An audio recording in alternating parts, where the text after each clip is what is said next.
Olá, mais uma vez seja muito bem-vindo ao nosso canal.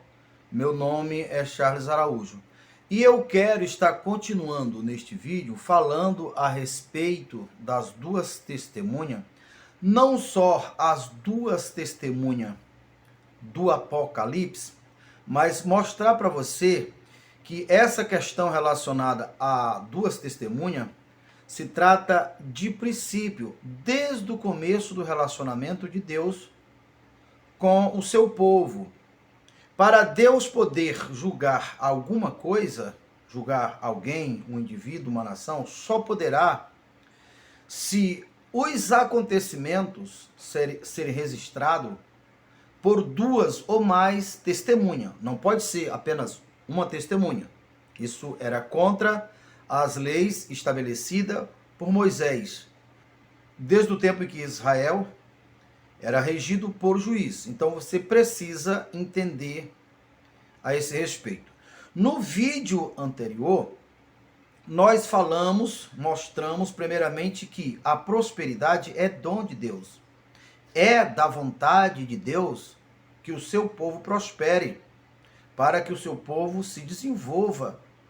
Porque assim como o sangue é importante para a manutenção da vida, nós precisamos todos os dias estar nos alimentando para mantermos nossos corpos nutridos, e o sangue é quem se encarrega em transferir esses nutrientes, essa energia, essa vida em todos os nossos corpos.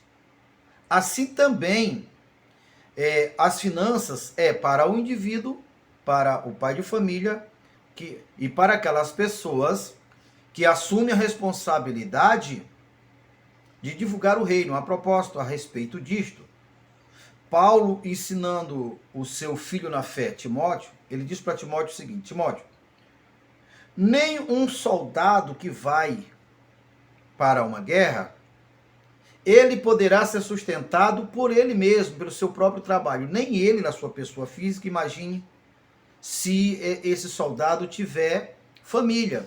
Não poderá alguém ir para uma guerra e ao mesmo tempo trabalhar para sustentar a sua família. Paulo disse isso para Timóteo, dizendo: o soldado que milita não se embaraça com coisa dessa vida. Digno é o obreiro do seu salário. Então, para que você possa entender que é da vontade de Deus que você prospere na vida. E o que não pode é você priorizar ou colocar o dinheiro como o seu próprio Deus.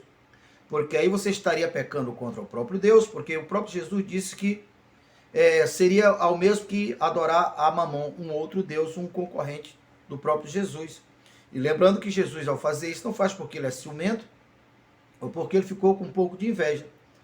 É porque ele é o único que pode vencer Satanás e seus anjos, e Satanás que veio para matar, roubar, destruir. Então, para que ele não mate uma pessoa, para que ele não destrua uma pessoa, não extinga essa pessoa, só não poderá fazer isso se essa pessoa estiver protegida por Deus, através de Jesus. E para Jesus ser o Deus dessa pessoa poder, a pessoa tem que produzir o testemunho que o Senhor Jesus é a sua maior riqueza. Entende? Não tem nada a ver com questão particular de Jesus, tem nada a ver com capricho de Deus, é uma questão de produzir testemunho. Então, que é por causa disso que as testemunhas do Apocalipse ficou no sistema para ser registrado as atrocidades feitas pelo anticristo e assim produzisse o testemunho para que Deus pudesse, a partir através de Jesus e seus santos, colocar ordem, né? Assim, vingar, assim, digamos assim, prestar conta com o nosso adversário. E eu quero estar lhe explicando também o porquê que as duas testemunhas de Apocalipse estavam com pano de saco, sinônimo de pobreza, sinônimo de escassez, sinônimo, roupa de saco é o mesmo que roupa grosseira ou roupa simples. Quer dizer, é o nível social dele, quer dizer, a situação financeira deles não era boa. E eu quero estar falando também para que você possa entender. E eu quero também usar um caso muito conhecido na Bíblia, inclusive passou agora recentemente na novela da Rede Record. na novela Reis. Você deve ter se questionado, ou pelo menos ficar na dúvida e um pouco chateado, pela tamanha injustiça que foi feito com um dos melhores soldados do rei Davi, que era, no caso, Uria. Se percebe ali, se vê a grande injustiça cometido contra Uria. A grosso modo a primeira visão que naturalmente, olhando pelo lado natural, se tem. Dentre os muitos significados, simbolismo, importância para aquele acontecimento de Urias, primeiramente eu quero citar uma outra passagem bíblica que aconteceu no testemunho de Jesus, na história de Jesus, no ministério de Jesus. Uma certa ocasião, os fariseus, os homens que queriam a qualquer custo produzir um testemunho contra Jesus, fazer com que Jesus produzisse, seja com a sua fala, seja com seus atos, produzisse alguma coisa contra a lei de Moisés, para que eles pudessem assim encontrar um testemunho, né, diante do povo, diante das autoridades, para que a partir daquela produção de testemunho que se provasse Jesus contra a lei, eles pudessem assim fazer o que o seu instinto queria, que era destruir Jesus. Então, esses homens chegaram diante de Jesus e disseram assim: Jesus, tu diz que tu é o Cristo, o enviado, o Messias. Então, que sinal tu dá? Qual é o sinal que tu prova que tu és o Cristo? Jesus diz assim: geração perversa, homens maus, vocês me pedem o sinal. E eu vou dar para vocês o sinal de Jonas. Primeiramente, Jonas passou 3 dias e 3 noites no ventre de um peixe, mostrando assim que ele, Jesus, iria passar também 3 dias e 3 noites no seio da terra. Qual foi a razão que fez com que Jonas fosse parar no fundo, lá no fundo do mar, na barriga de um peixe? É porque Deus tinha mandado Jonas ir pregar em uma cidade, por nome Nínive, a cidade mais rica daquela época, que, portanto, o que Jonas tinha para dizer era contra os seus interesses, era contra o que eles gostariam de ouvir. Jonas sabia disso. Jonas sabia que a ordem de Deus para ele, Jonas, era o mesmo que entregar uma ovelha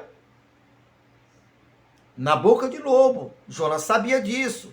Então, assim como aquele povo era perigoso e Jonas sabia, aquela geração perversa também era tão perigosa. Inclusive, Jesus, em uma outra parábola, ele falou várias e várias vezes: Jerusalém, Jerusalém, que mata os seus profetas e apedreja aqueles que Deus o enviou. Então, assim como era perigoso para Jonas, foi perigoso para Jesus. Assim como Jonas passou 3 dias no ventre de uma baleia, Jesus iria passar 3 noites e 3 dias no ventre da terra. Ambos, tanto Jonas como Jesus, tinham um único objetivo: salvar, no caso de Jonas, salvar aquela cidade que era uma cidade perversa, uma cidade maligna, assim como no caso daquelas pessoas que estavam perguntando ou pedindo para Jesus mostrar o sinal que ele de fato era o Messias. No caso de Uria, aquela ordem que ele recebeu do rei Davi, a partir através do seu comandante Joabe, e foi colocado nos portões daquela cidade, era o mesmo que está entregando também uma ovelha na boca do lobo. Então vamos voltar novamente para a resposta de Jesus. Este é o primeiro sinal. Segundo sinal, Jesus disse: geração incrédula, geração perversa.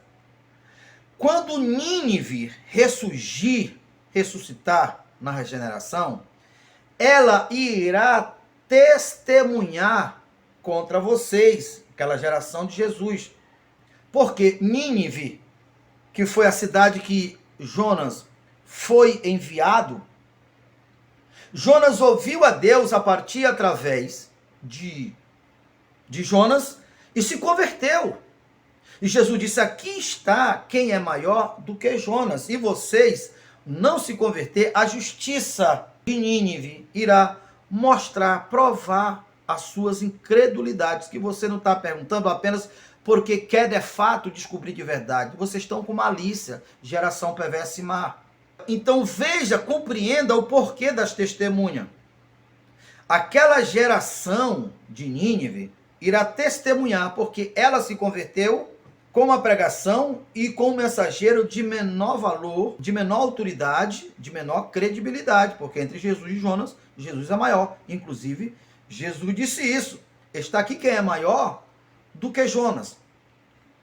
O outro lado, assim também, quando Orias ressuscitar, que ele vai ressuscitar, com certeza, ele é um dos que herdam a salvação, a atitude dele, a obediência dele, a coragem dele, irá servir de testemunho para denunciar muitos covardes, muitas pessoas que não tiveram coragem, que receberam ordenanças menores, incumbências menores, desafios menores, e não foram. Então, o testemunho de Orias, um dos propósitos dele, para elevar o nível dos que serão salvos. Para isso, as testemunhas. Agora, no tocante às testemunhas de Apocalipse, o porquê elas estavam com roupa de saco, roupa grosseira, roupa simples, ou seja, sinônimo de pobreza, nós precisamos entender o seguinte. Primeiramente, você tem que entender o seguinte. Prosperidade é dom de Deus. Perceba que a igreja que foi para o deserto, ela chegou num deserto. O deserto é sinônimo de morte, ausência de vida, de pobreza. E veja, a igreja ao chegar no deserto, a igreja prosperou. Por que a igreja prosperou? Porque a igreja tinha o dom de Deus. E lá no deserto, aonde a igreja estava, simbolizava aquele local ali, não estava debaixo da autoridade do anticristo. Você perceba que foi metido primeiramente o altar e depois o átrio. No tocante ao átrio foi dito assim, entrega aos gentios para ser pisado. Significa o sistema, o mundo. Lembra que no encontro de Deus lá na Sassa com Moisés, Deus disse, o local que tu está pisado é terra santa? Isso é um princípio também. Porque a terra é santificada a partir de quem está sobre ela. Então a igreja, ao ir para o deserto, a igreja prosperou. É só você ler lá. Isaías 35, como também Oséias 2:14. Há muitas passagens, mas eu cito essas duas porque está muito mais clara. Que a igreja prosperou no deserto. O lugar que era deserto, aonde tinha escassez, se transformou em abundância. Até a natureza dos animais foram anulada a maldade e a perversidade, porque ali estava debaixo do governo de Cristo, porque ali estava debaixo do governo de Cristo, a partir através da igreja, porque a igreja é o corpo de Cristo. Enquanto que no sistema, as testemunhas que ficaram no sistema, elas ficaram porque é o ato que mais se assemelha a Jesus, assim como Jesus foi enviado como ovelha para o meio de lobo, e no caso de Jesus ele deveria morrer, assim também as testemunhas, elas foram por conta própria, porque elas sabiam, mas elas foram para mostrar o nível mais alto da obediência. Então, tanto as testemunhas como Orias eles irão receber honras maiores do que todos os demais, a não ser que na trajetória, às vezes, caso que não esteja na Bíblia, mas homens também fizeram algo similar. Não pouparam a sua própria vida para mostrar o quanto ela amava a Deus e a igreja e a sua missão, e não retrocederam, e foram. Então você precisa entender, estes são o simbolismo por trás do enviar de Orias, da questão de Jonas e de Jesus, e também que também será com as testemunhas. Aqui, os valentes vão ficar, inclusive no caso também de Davi, existia o exército de Davi, o exército mais poderoso. Mas dentre o exército havia os valentes de Davi, eles eram diferenciados. As testemunhas que ficarão nos sistemas, elas serão diferenciadas. Então, as testemunhas não irão prosperar, porque o dom de Deus não está com elas. Não é que Deus abandonou elas, mas elas irão morrer. O dom de Deus está com a igreja. Mas hoje, mas até que aquele dia chegue, você deve prosperar, você deve se fortalecer, porque os homens de bem, as pessoas de bem, a igreja do Senhor fortalecida, é igual uma balança. Na medida que a igreja está fortalecida, o sistema está enfraquecido. Então, isso deve ir até a igreja ir para o deserto. Quando a igreja ir para o deserto, aí é ver que as testemunhas vão por conta própria, mesmo elas morrendo, mas você vê a voz do céu brandando o subacá. Se você querer saber mais sobre o assunto, já se inscreve no nosso canal, deixe seu like, seu comentário, clique no sininho, e ao clicar no sininho, clique no todos, porque todas as vezes que nós colocarmos um vídeo novo, você é um dos primeiros a receber.